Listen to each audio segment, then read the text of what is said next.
En el capítulo 14 de Génesis encontramos la historia de cómo Abraham juntó a sus siervos y fue y derrotó a los reyes que habían tenido cautivo a su sobrino Lot. Entonces hay un nombre que se menciona en ese capítulo, que es el segundo nombre que vamos a estar analizando. Yes. Así que vamos al pasaje directamente ya, ubicamos un poquito el contexto y vamos a leer el pasaje que se encuentra en Génesis capítulo 14, versículos 18.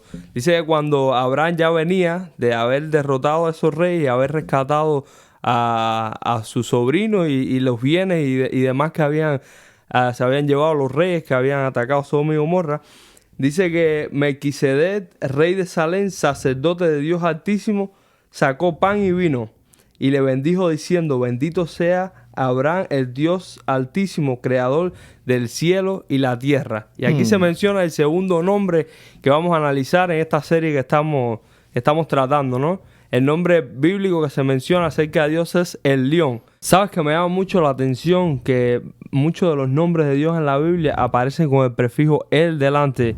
Y entonces, tú sabes que muchas veces uno le gusta estudiar y se pregunta, ¿cómo es posible que un prefijo en español pueda usarse en nombres hebreos? Así que, ¿qué tú crees acerca de eso?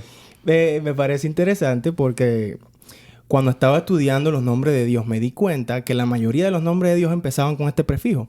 Y realmente me pareció interesante porque como en hebreo tenía esta construcción gramatical que empezaba con él.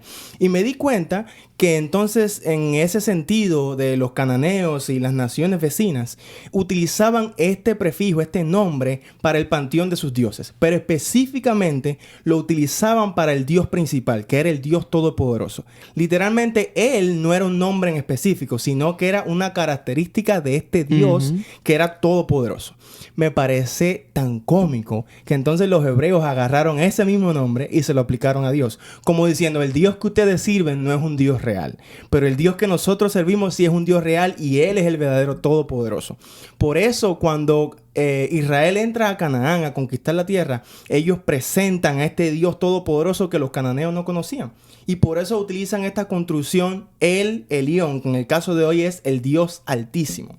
Y cuando Melquisedec se presenta ante Abraham, fíjate que se presenta como siervo de Dios y sacerdote del Dios Altísimo. Y lo menciona 2 veces. Es importante saber que cuando en la Biblia algo se menciona 2 veces es porque es importante. Te hago la pregunta: ¿qué tiene que ver Melquisedec con Jesús? Porque vemos cómo en hebreo hace una conexión entre Melquisedec y Jesús. ¿Qué tiene que ver eso?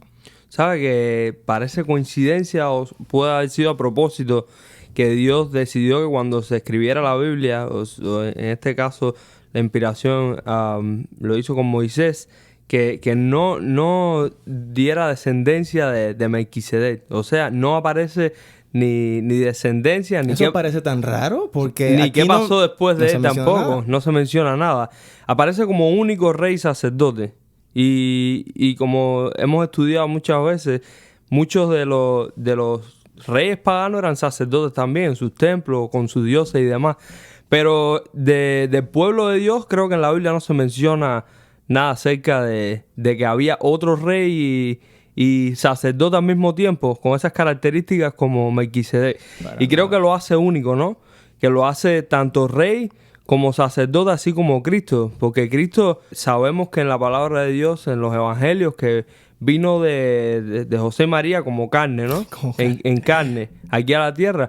Pero como tal es Dios. No tiene un comienzo ni tiene un final tampoco. Exacto. Y creo que es bien importante destacar esto, ¿no? Porque Melquisedec, así como Jesús, es un tipo de sacerdote, uno que ministra por siempre, que es capaz de justificarnos, de interceder por nosotros. Y creo que es bien importante lo que se menciona de Melquisedec, ¿no? Esta tipología de Melquisedec. Y cómo vemos que nadie lo instituyó como sacerdote.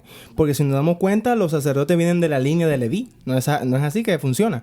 Y entonces, ¿cómo Melquisedec aparece de la nada? Ni después de él tampoco. Exacto, hubo ni nada. después hubo una descendencia que, bueno, somos sacerdotes de la descendencia de Melquisedec. No existe eso.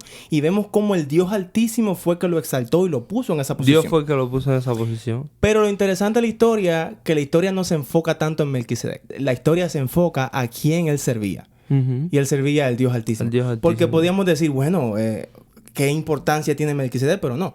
Lo que estamos viendo es cómo Melquisedec apunta a Jesús y su obra en el lugar santísimo que está haciendo por nosotros. El capítulo 4 de Hebreos nos habla de cómo Jesús tiene una obra de sumo sacerdote. Y como tú decías, Jesús es el rey, pero también es sumo sacerdote. Y eso es tan importante porque el mismo rey que nos defiende y que aboga por nosotros también es el sumo sacerdote. Aquel que hizo la expiación, aquel que hizo el sacrificio para cada uno de nosotros. Y dice la palabra de Dios allí en Hebreos 4, a partir del versículo 14. Dice, por tanto, teniendo un gran sumo sacerdote que traspasó los cielos, Jesús, el Hijo de Dios, retengamos nuestra profesión. No tenemos un sumo sacerdote que no pueda compadecerse de nuestras debilidades. Esa es una parte importante. No tenemos un sumo sacerdote que no pueda compadecerse de nuestras debilidades, sino uno que fue tentado en todo según nuestra semejanza, pero sin pecado. Acerquémonos, pues, confiadamente al trono de la gracia para alcanzar misericordia y hallar gracia para el oportuno socorro. Y algo que yo veo aquí es que Jesús, así como Melquisedec, eran personas que representan paz, que representan gozo y que representan la victoria. Porque date cuenta que esto sucede en la historia de Abraham después que Abraham vence. Es que Melquisedec viene y lo bendice. Significa que esto está relacionado con el nombre de Melquisedec. El nombre de Melquisedec significa Jesús es mi justicia. El Señor es mi justicia. Y vemos cómo después que Abraham gana esa victoria, vemos cómo el Señor hizo justicia con lo que había sucedido con su sobrino Lot. Y vemos cómo el sacerdote Melquisedec ofrece la ofrenda y le dice a Abraham, no te preocupes porque yo te he bendecido. ¿Cómo podemos aplicar entonces la relación de Melquisedec con su tipología con Jesús en nuestros días, a nuestra vida hoy? ¿Cómo podemos aplicar esto? Es bien interesante, ¿no? Porque cuando nosotros pensamos que, como tú decías hace un rato, que Jesús mismo, el que nos justifica, el Rey, también es el intercesor de nosotros, es algo impresionante, ¿no? Porque es algo que muchas veces nos sentimos mal cuando cometemos errores, cuando fallamos, cuando hacemos las cosas que a Dios no le agradan. Y tener a Jesús mismo, ese que intercede por nosotros, ese que no tiene ni principio ni fin, que es capaz de justificarnos, de abrirnos los brazos cuando nosotros nos arrepentimos y vamos a donde está Él, es algo bien interesante. Cuando muchas veces la gente nos juzga, la gente nos analiza y nos dicen por qué cometiste esto, por qué hiciste lo otro, pero tenemos un Padre, tenemos a Jesús que justificó, que es nuestro sumo sacerdote, que intercede y que es capaz de limpiarnos de cualquier error que seamos capaces de cometer.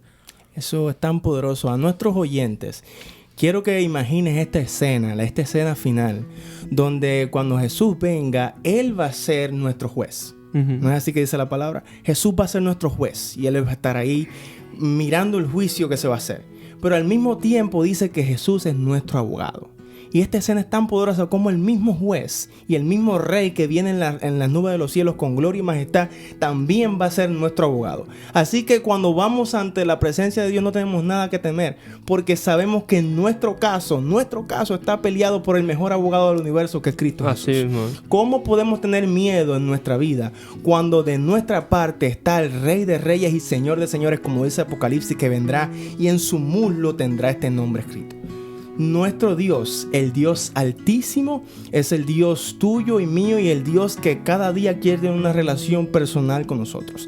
Y así mismo como Melquisedec bendijo la vida de Abraham, Jesús a través de su intercesión quiere bendecir la vida de nosotros y traer alegría, paz y consolación. Y saber ante todo que no debemos tener miedo porque la victoria ya está ganada. Hemos analizado bastante y nada, esperamos que podamos venir para el próximo de nuevo presentando otro nombre y sacando buenas enseñanzas acerca de lo que Dios nos puede mostrar acerca de sus nombres, ¿no? Así mismo es. Quiera Dios que podamos aplicar esta verdad a nuestra vida y estén atentos porque ya pronto viene el próximo nombre.